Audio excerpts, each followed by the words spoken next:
এই যে এইখানে বসিয়ে দিয়েছি গোমাতাকে।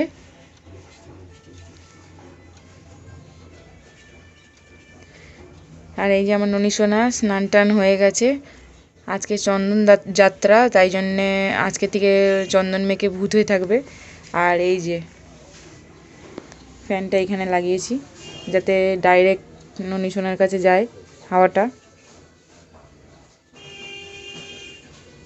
কি সুন্দর ওর মতন ছোট্ট মতন হয়েছে, খুব সুন্দর লাগছে, কিউট লাগছে। তো চলুন কিভাবে ওটা চন্দনটা রেডি করব সেটাও দেখাচ্ছি আপনাদের। চলুন, একটা বাটি লাগবে, বাটি বা প্লেট লাগবে। আর এই গোপীচন্দন, আতর, গোলাপ জল আর এই যে কর্পূর, এই সবগুলো দিয়ে চন্দনের পেস্টটা তৈরি করব। তো দেখতে থাকুন।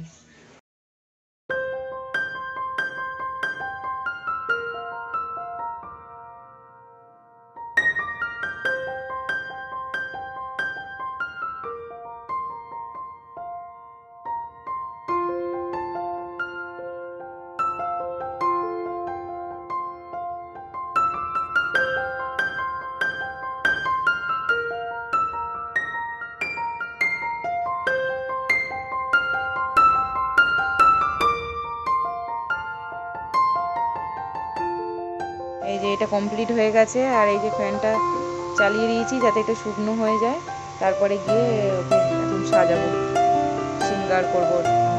কি কিউট লাগছে। তো চলুন আবার সাজিয়ে নিই, তারপর আবার দেখাচ্ছি।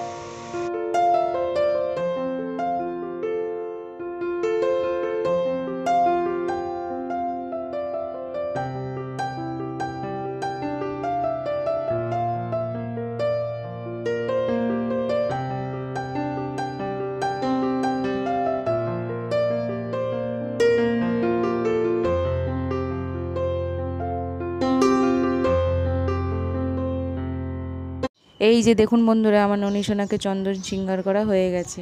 আজকের মতো ভিডিওটা এই পর্যন্তই। ভিডিওটা ভালো লাগলে চ্যানেলটাকে সাবস্ক্রাইব করে পাশে থাকা বেল আইকনটিকে ক্লিক করে নোটিফিকেশান অল করে দেবেন, যাতে আমাদের সমস্ত ভিডিও খুব তাড়াতাড়ি আপনাদের কাছে পৌঁছে যায়।